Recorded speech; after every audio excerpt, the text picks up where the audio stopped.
Paul Faherty, from Cam the Man driving school. The whole period between March 2020 and now, how have things been for you? Well, it's been hard times for the whole industry, to be honest with you. We've had to stop. Obviously, the industry is now back up and running. We're very full at the moment. All our instructors are very full, but at the time it has been closed. So the backlog of tests and pupils demanding for lessons is such a high. We've got too much work at the moment. So that's good. But during this period, this last 15 months, have you been able to access any grants at all? No, unfortunately not at the time. I actually fell through as one of the excluded people that fell through the system, unfortunately. And then what it appeared to be that Harlow Council then was offering grants in January. I then applied for them in January, and unfortunately 3 or 4 weeks later there was no feedback of any of that. So I then CC'd Robert Halfon to ask what was happening.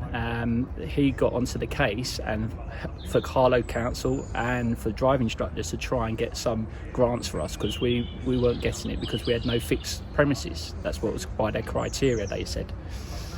So eventually in April we managed to get the grant. So that was a hard-fought battle to get the money from Harlow Council, yet every other council in Essex County Council were paying out for driving instructors. That doesn't sound very fair to me. It was not fair. It was actually stressful, to be honest with you. Me and my family, we survived, but it was hard work. It was very hard and very stressful. We didn't know when we were going to get paid. Harlow Council didn't really get in contact. It was only when Robert Halfon got involved that they managed to push this through. They changed the grant criteria on the first one, and then on the second one they then gave us the ARG grant, which I originally asked for when I was told no, we would not be getting it. So it was like the computer said no syndrome.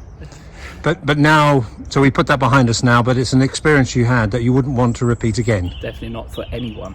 Not for anyone. It was stressful for my family, as I say. It was stressful for me. No income coming in. I was just surviving my wife's income. Also had to do homeschooling, so that was another thing I had to do with my 8-year-old son. But yeah, we got there through. I wouldn't wish it on anyone else, and especially the excluded people as well that still haven't even got grants, at some people. But we're up and running now. The industry's up and going, and we are ready for business.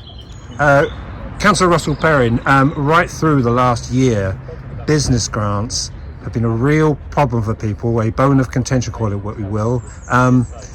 You got a lot of people speaking to you, didn't you? A lot of residents about the business grants, didn't you?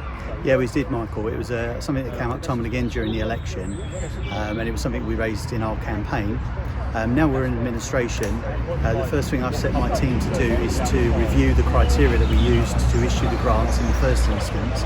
So we're currently working through that. And I'm also pleased to say that we've actually written to the government and asked them for the next tranche of funding. So we're reviewing the previous criteria used.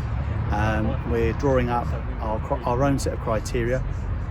That's work in progress at the moment, so that when we get the money coming in, we can get that to the people that need it swiftly. Because you did really feel people's pain, didn't you? Yeah, I mean, it's you couldn't get away from it. There were businesses emailing us, all of us, mentioning the problems and the rebuffals they were getting.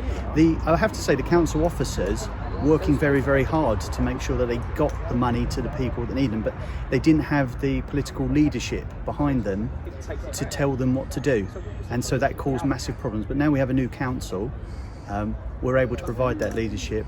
We're reviewing the criteria and we will get the money out. And just to stress that, any stories we do, now you're in power, back in power, it's stressing that it's working in partnership with the officers who are there. Absolutely. I mean, the officers are the people that deal with this stuff day in, day out. And the officers only enact what their political masters ask them to do. And if they haven't been given the leadership, you can't blame the officers. It's not their fault. They worked very, very hard, just like everyone else through the pandemic. They were just rudderless because they didn't have the leadership, and that's why we got the result we did in the election. And now the Conservatives are in power at Town Hall. We will bring that leadership to bear, and the reason we want to do that is because businesses employ people, and people's livelihoods matter to those people. and it's critically important to the recovery of our local economy that we get this right.